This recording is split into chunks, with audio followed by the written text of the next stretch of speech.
इयत्ता 7वीच्या विद्यार्थ्यांचे सेतू अभ्यासक्रम म्हणजेच ब्रिज कोर्स या उपक्रमामध्ये स्वागत. आज आपण ॲक्टिव्हिटी शीट 7 या ठिकाणी स्टडी करणार आहोत.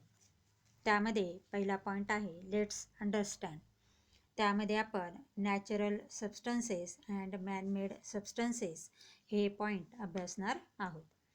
नॅचरल सबस्टन्सेस म्हणजे नैसर्गिक पदार्थ किंवा निसर्गनिर्मित पदार्थ.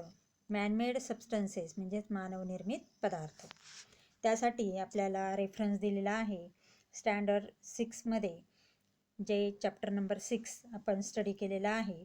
Substances in daily life, natural substances, man-made substances हे जे प्रकरण आपण अभ्यासलं त्यामधला हा रेफरन्स आपल्याला या ठिकाणी दिलेला आहे. त्यामध्ये पहिला पॉईंट आहे let's take a look. All substances are made up of very small particles. म्हणजे सर्व पदार्थ हे अगदी लहान लहान कणांपासून बनलेले असतात. Objects are made up of substances. ह्या ज्या वस्तू आहेत या वस्तू पदार्थापासून तयार झालेल्या असतात. म्हणजे कुठलाही पदार्थ हा अति लहान लहान कणांपासून बनलेला असतो आणि हा जो पदार्थ आहे हा किंवा या पदार्थांपासून वस्तू तयार झालेली असते. Objects have a specific shape. वस्तूला एक विशिष्ट आकार असतो. Their parts have a specific arrangement. आणि त्याचे जे भाग असतात त्यांना एक विशिष्ट अशी रचना असते.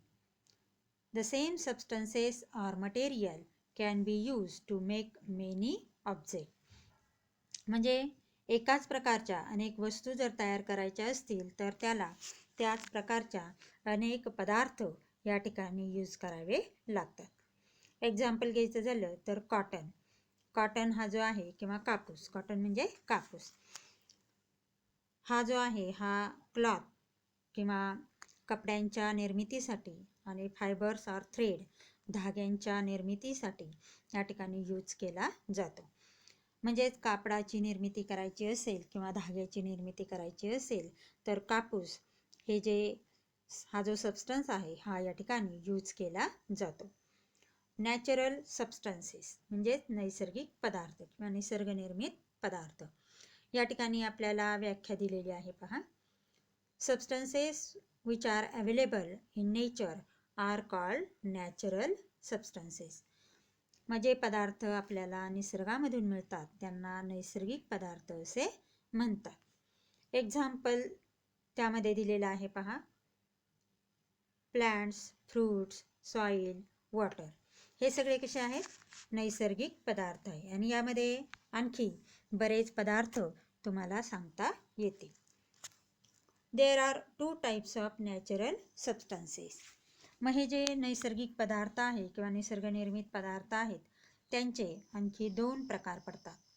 First one is biotic substances, second one is abiotic substances. म्हणजेच जैविक पदार्थ आणि अजैविक पदार्थ.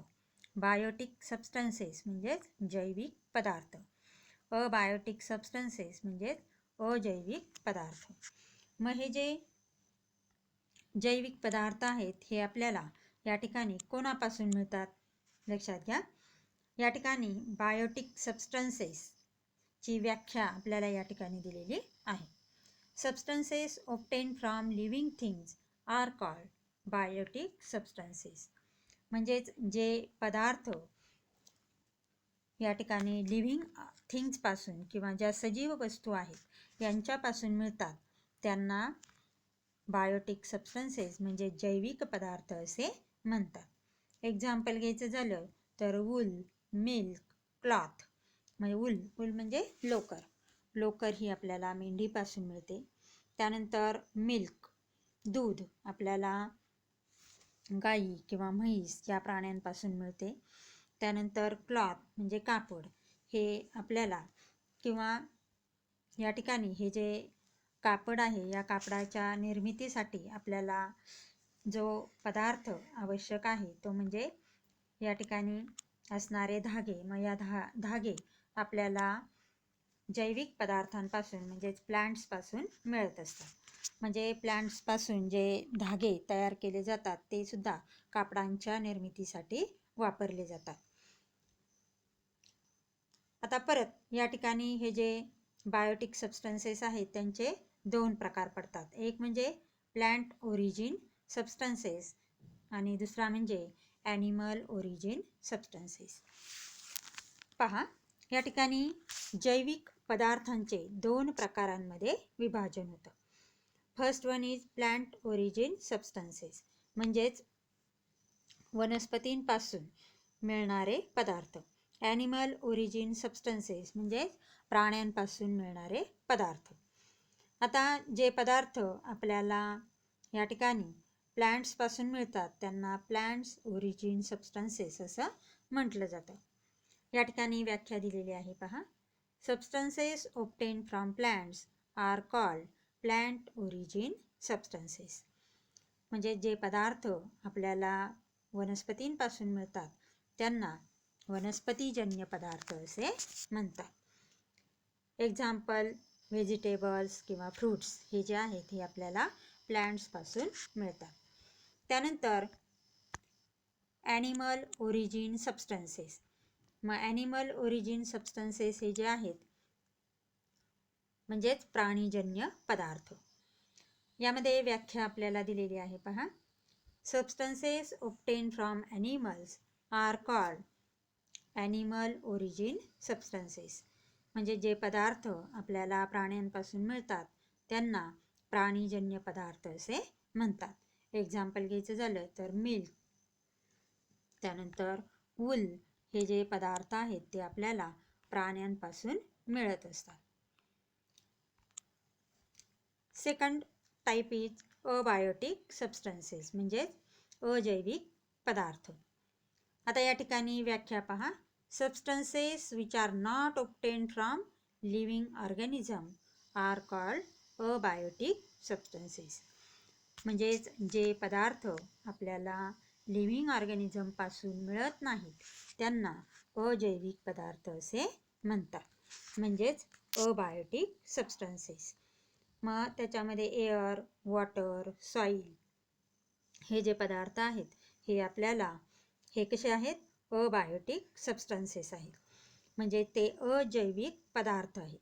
मग या अजैविक पदार्थांपासून आपल्याला जे पदार्थ मिळतात त्यांना अबायोटिक सबस्टन्सेस असं म्हणतात.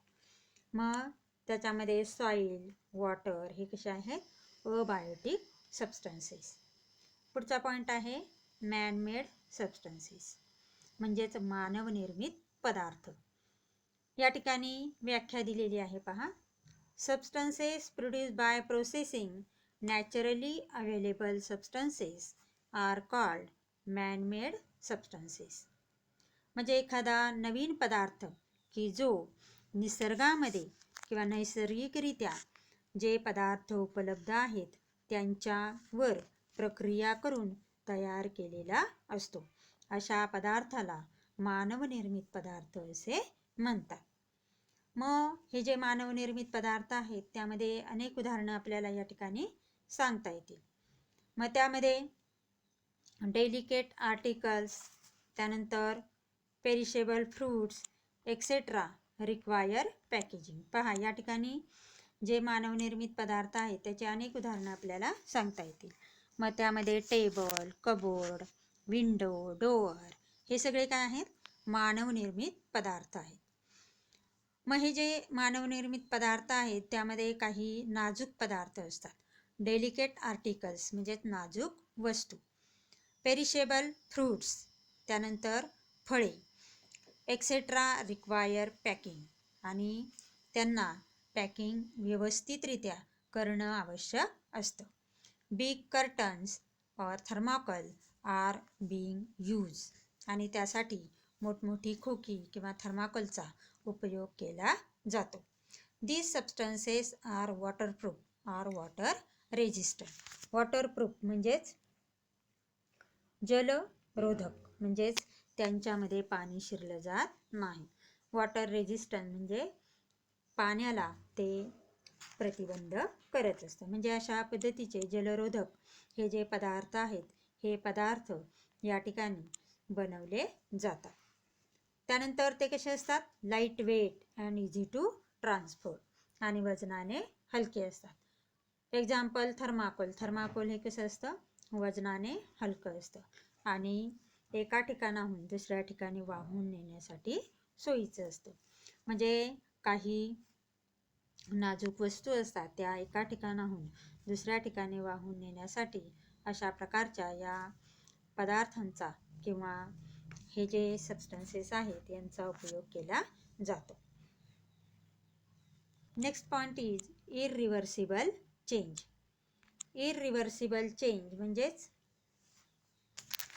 अपरिवर्तनीय बदल. While making. आता अपरिवर्तनीय बदल म्हणजे आता समजा आपण चहा तयार केला, मग चहापासून चहा बनवण्यासाठी ज्या आपण वस्तू वापरलेल्या आहेत, उदाहरणार्थ चहापत्ती, साखर, दूध, पाणी, हे पुन्हा आपल्याला या ठिकाणी सेपरेट करता येणार नाही. त्याला म्हणायचं आहे अपरिवर्तनीय बदल. चहापासून आपल्याला या ठिकाणी पुन्हा इतर वस्तू वेगळ्या करता येणार नाहीत. त्याला म्हणायचं आहे इररिव्हर्सिबल चेंज. पण पाणी, साखर, चहापत्ती, दूध यांच्यापासून आपण चहा तयार करू शकतो. While making man-made substances, the properties of the constituents undergo a change. म्हणजेच जेव्हा आपण काही मानवनिर्मित पदार्थ तयार करतो तेव्हा हे पदार्थ तयार करत असताना त्या पदार्थांच्या घटकांमध्ये हे बदल होत असतात. The properties of constituents undergo a change. म्हणजेच त्या पदार्थांचे जे गुणधर्म आहेत किंवा त्या घटकांचे गुणधर्म बदलत असतात. These change occur due to certain chemical reaction. मग अशा प्रकारचा हा जो बदल आहे हा बदल काही रासायनिक अभिक्रियेमुळे घडून येतो. These changes in the properties are permanent. मग अशा प्रकारचे हे जे बदल आहेत ते बदल हे कायमस्वरूपी असतात. That is, the original constituent substances are not be obtained again from a new substances. Such changes are called irreversible change. पहा या ठिकाणी व्याख्या दिलेली आहे पहा. The changes in the properties are permanent. That is, the original constituent substances cannot be obtained from a new substances. Such changes are called irreversible changes. आणि म्हणूनच त्याला अपरिवर्तनीय बदल असे म्हणतात. म्हणजे त्याचे जे गुणधर्म आहेत ते गुणधर्म कायमस्वरूपी बदलतात. मग त्याच्यामध्ये जे काही ओरिजिनल घटक असतील त्या घटकाचे जे गुणधर्म असतात ते बदलले जातात आणि त्यामुळं एक परमनंट चेंज किंवा कायमस्वरूपी बदल त्या पदार्थामध्ये होत असतो.